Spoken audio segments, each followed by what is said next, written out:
Hey people, welcome to another video on my channel. Today actually explores abandoned Poppy Care Home. I'm going to be leaving any information about the location down below in the description and also a link to my Facebook page. So I'm very horrible dark history on this location, but yeah, let's go and see what we can find out of exploring the abandoned Poppy Care Home. History on this location: the house was built sometime during the first decade of the 20th century.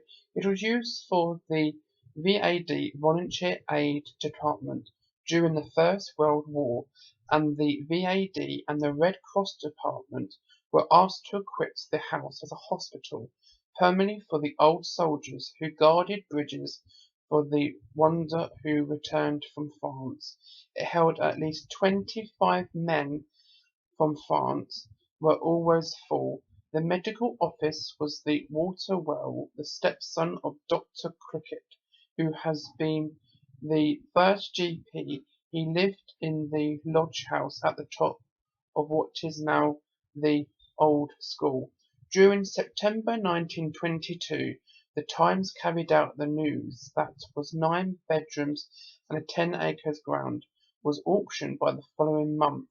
The electoral office that dated shows requested votes of John Sir Martin and John Sechan.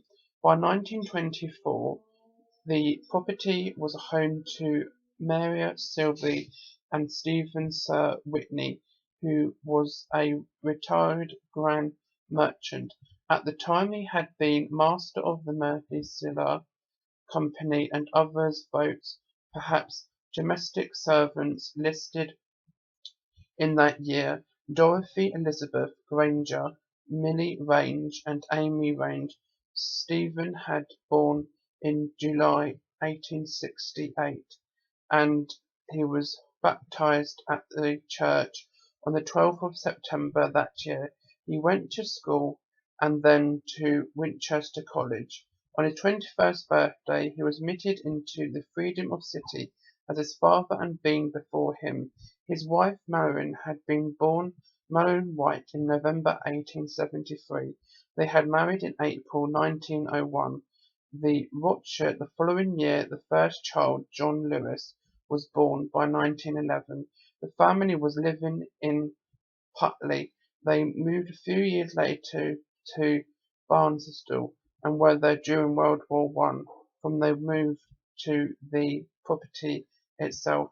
Stephen and Marion listed each other year in the election register, with the son John appearing in 1926.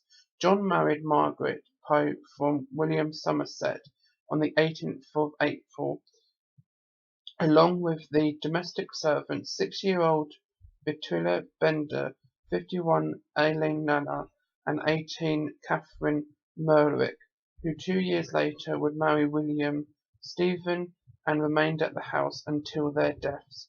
Stephen died in 1954 and aged 85. Marion survived him by 6 years. During the age in 86 to 1960, the Times of the 26th of May 1954 listed Stephen estate just over £50,000. The next entry to the election roll in 1960s gave Wendy Price as the sole voter. By 1966 it was occupied by Hope and Griffey. Peter O'Reilly, Griffey, head of Lloyd's, on the 21st of July 1964, in grandment of the eldest son Robin Francis. Judith May Blackhorse of Beaconsfield was announced 5 years later on the 31st of December 1969. His brother Christopher announced his engagement to Jane Hunter of Seaford. At the end of the 21st century, for the first decade of the 21st, the house once again was used as a nursing home. After the house had been a hospital, and in around 1960, the care home was now being used as a learning disability care home for people with learning disabilities, such as myself, who had the property refurbished itself into a 35-bedroom learning disability care home. The property was a hive of activity. It was having certificates from 2011 for having absolutely high grade support for the residents who lived there and looking after them as much as they can for the quality of high respect. They also had a 5-star rating, food quality 5-star rating. But sadly, over the years, in late 2017, a news report come out on the property of the location of the care home that the care home was actually abusing the people who actually lived there, of the residents, and actually was taking money from the residents as well. So over the years that they were getting 5-star ratings and being so kind apparently to the relations of the people who were living there, for the people with learning disabilities, they were actually abusing them, like smacking them or not washing them or so on and so on. So this property actually went into administration, and apparently this property is now sold in around 2020, and now the property just lays abandoned for a new owner to come along and buy it. Let's go and see what we can find out of exploring the abandoned Poppy Care Home.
So officially it's one abandoned poppy care home.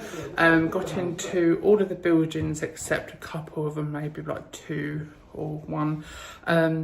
The history behind this location is very fascinating. From the 19th to the 20th century, it used to be a war house for veterans from France. It used to blow up bridges, and then it was a stately home after that.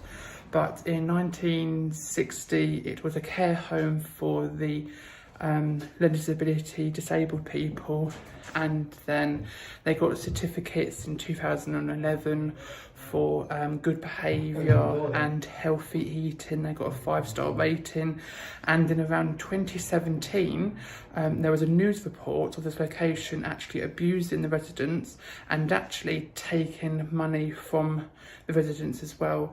So, and then in 2020 the location shut down apparently, but it may be sold, one of the two.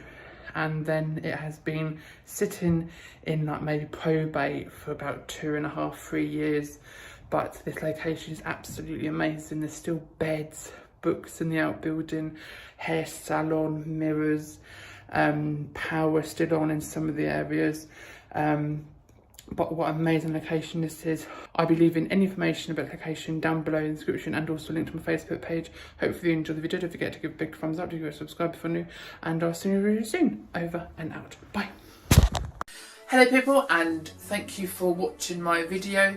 And if you'd like to turn the bell on for notifications so you won't need to miss any videos which I upload, and don't forget to subscribe if you're new, and also don't forget to follow me on my social medias.